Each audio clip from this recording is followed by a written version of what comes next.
इस हालत में ये उठा के सड़क पर फेंक दिए, लेकिन उनको ये नहीं पता है कि सड़क पर फेंकने के बाद मेरी माँ या मेरे पिताजी 2-4 दिन में मर जाएंगे। नहीं, गर्मी में एक 70 साल का बुजुर्ग, 80 साल का बुजुर्ग पैरालाइज्ड है, तो कितना जिंदा रहेगा? लेकिन बहुत सारे लोग जिंदा रहते हैं, लेकिन वो इतने दयनीय हालत में होते हैं, इतना दुख दर्द झेलते हैं, कोई पूछने वाला नहीं होता। आज हम एक ऐसे गंभीर मुद्दे पर बात करने जा रहे हैं जो हमारे समाज को अंदर से खा रहा है। यह मुद्दा है डिमेंशिया। पूरी दुनिया में करीबन 5 करोड़ से ज़्यादा लोग डिमेंशिया के मरीज़ हैं और हर साल 1 करोड़ नए मामले सामने आते हैं और यह आंकड़े बहुत ही चिंताजनक हैं।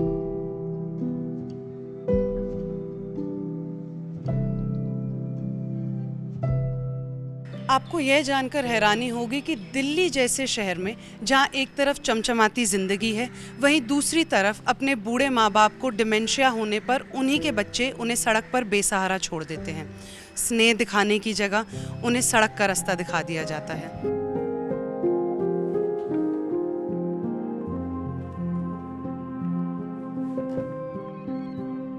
पर इन सबके बीच एक उम्मीद की किरण भी है, जिसका नाम है शियोस, एक ऐसी संस्था जो डिमेंशिया से ग्रस्त बेसहारा लोगों का सहारा बन रही है।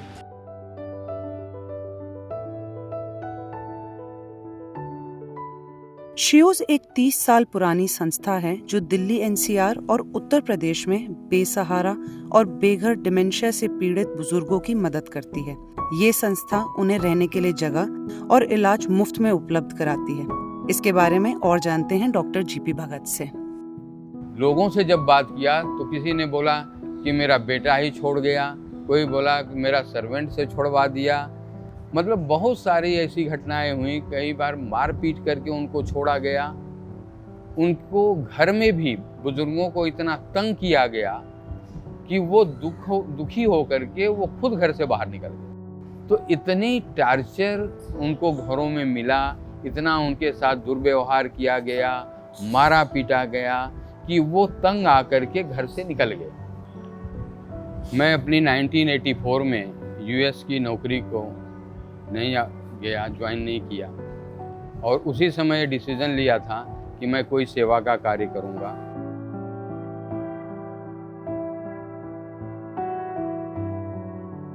खास तौर से घर वाले उन लोगों को ज़्यादा निकालते हैं जो फिजिकली और मेंटली डिसेबल्ड हो जाते हैं।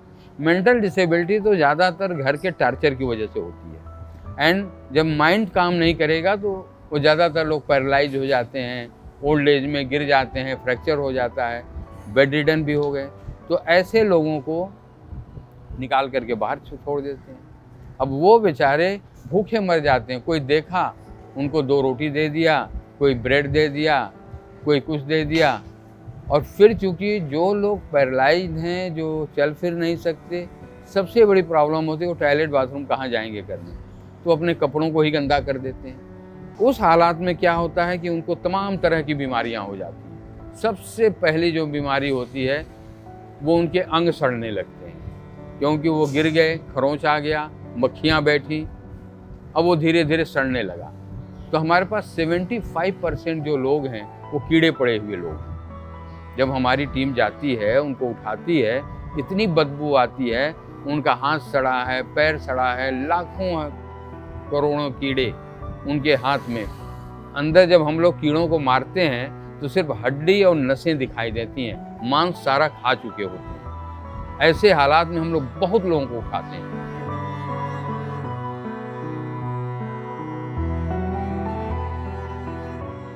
हमारा एक ही उद्देश्य है कि दिल्ली एनसीआर में कम से कम जहां हम बैठे हैं, यहाँ कोई भी बुजुर्ग सड़क पर भूख से, प्यास से, बीमारी से न मरे। और हमारी गाड़ियाँ घूमती रहती हैं, हम उनको उठा उठा कर लाते हैं। जब तक जिंदा हैं तब तक पूरी सेवा करते हैं, और मरने के बाद उनके धर्म के अनुसार उनका अंतिम संस्कार कर देते हैं।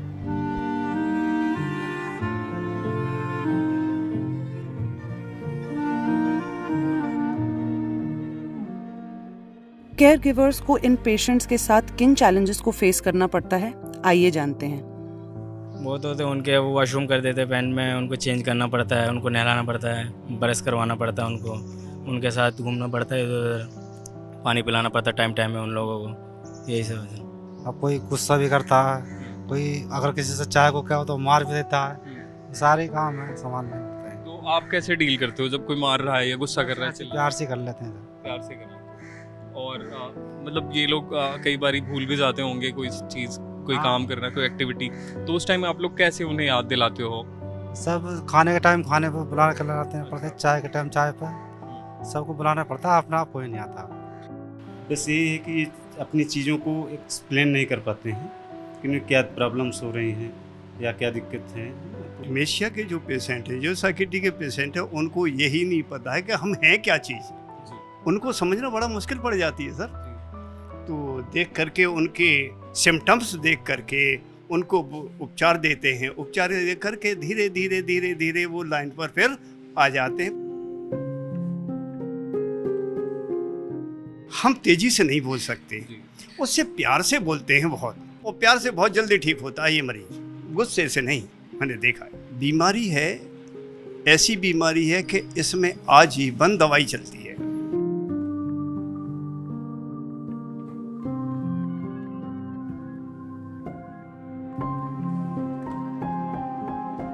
अब 24 घंटे हमें ज़रूरत है, 24 घंटे नर्सिंग स्टाफ की, और कम से कम 10 नर्सिंग स्टाफ चाहिए, लेकिन वहाँ कमी, चूँकि हम अफोर्ड नहीं कर सकते, हम 10 की सैलरी नहीं दे सकते, तो उसमें हम 5 से काम चलाते हैं, 4 नर्सिंग स्टाफ से काम चलाते हैं। डॉक्टर्स हमें रात को भी चाहिए, कम से कम 3 बार दिन में चाहिए, नहीं हम अफोर्ड कर सकते, क्योंकि ये संस्था टोटली डोनेशन पर बेस्ड है।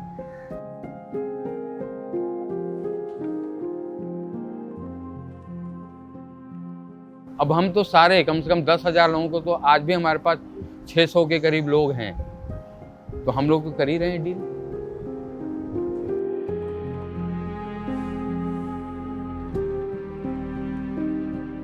एक ऑफिसर रहा, वो पूरे परिवार को चलाया, घर का हेड था। सरकार में रहा या कोई भी व्यक्ति बिजनेस किया। आज जब वो बूढ़ा हुआ तो बात बात में ये लोग बोल देते हैं कि नहीं, अब समय बदल गया है, आपको पता नहीं है, आप इस चीज़ को नहीं समझ सकते। अरे भाई, ऐसे मत बोलो ना, इससे उनको ठेस लगती है कि मैंने इतना परिवार चलाया, इतना कुछ काम किया, आज मैं बेवकूफ़ हो गया, मेरे समझ में नहीं आएगी चीज़ें। अरे उनको प्यार से समझा दो, ऐसा नहीं ऐसे। तो बेसिक से चीज़ें जो बातों से ही शुरू होती है, बातों से बुजुर्गों के अंदर स्ट्रेस आता है, डिसरिस्पेक्ट करते हैं जब बच्चे, तो ये सब टेंशन उनको होती है। तो इनको रोकना पड़ेगा, यूथ को अपने पेरेंट्स की रिस्पेक्ट करनी चाहिए। यस बोलो ना, करो मत, उनको समझा दो।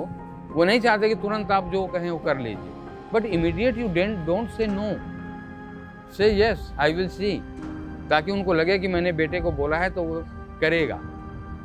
बाद में मत करो, नहीं हुआ, कोई भी चीज़ें प्यार से उसको डील किया जा सकता है। तो एक बहुत बड़ा ये प्रॉब्लम है।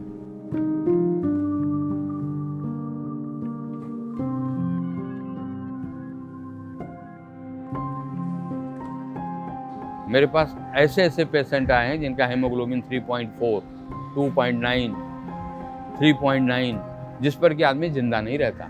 फिर भी देखिए, एक मालिक की कृपा है, कैसे वो व्यक्ति जिंदा है, उसकी सांसें पूरी नहीं हुई।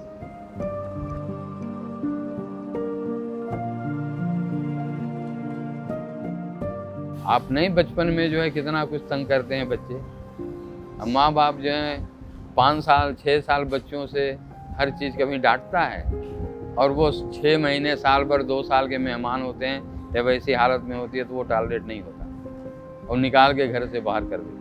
और ये देखिए, उन्हीं के घर से और उन्हें ही निकाल दिया जाता है। क्या दुर्भाग्य है।